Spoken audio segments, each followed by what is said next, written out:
And I think we are living through one of those global major tectonic shaking transitions right now, and we don't even realize it. And it's a bit like a boat. The bigger the boat, the slower it turns. A little transition, a speedboat can turn quickly. A huge ocean liner has to turn quite slowly. And that's why this transition feels longer than it should be. That's why this transition feels like it's in delay. It's not in delay. Things are moving. They're just moving slower than we have experienced in the past. And it's affecting the church, and we're seeing all sorts of things happen in the church. We're seeing major changes in the church. We're seeing, it feels like every week one of the, there's another story about another mega church or so, and there's this dismantling going on in the church, and it's also reflected in the world with the conflicts we're seeing, with what's happening obviously in Ukraine, with what's happening in Israel, and we're going to see more of that. I call the 2020s are going to be a decade of disruption. Wow. And so I think if we're expecting things to improve next month, we're probably, I think we have actually got to become comfortable with disruption. Yeah, I think that's a great perspective. I think we've got to just say, you know what, our Lord is at work, the Spirit is sovereign in this.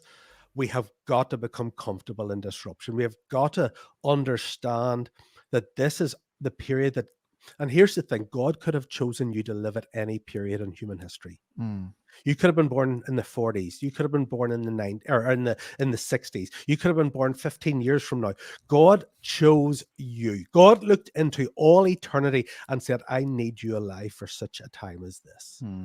Acts 17, he determined the times and places in which we would live. And God knew that the 21st century, that the 2020s would be a significant turning point, a pivotal point in history. And he said, who do I need to represent me on the earth at that time? And he chose you. So you can look at this decade of disruption and be fearful and anxious, or you can look at it as God placed me here for a reason and for a purpose, and I am going to seek him, and I'm going to step into the fullness of why he has placed me here, because it will be the best of times and the worst of times. This is an Isaiah 60 season where great darkness covers the earth, but the glory of the Lord rises upon his people.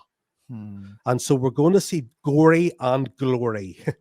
We're going to see darkness and harvest. We're going to see the best of times and the worst of times. And so in the midst of conflict and hostility and war, we are going to see God's power manifested in a way that we have never seen before.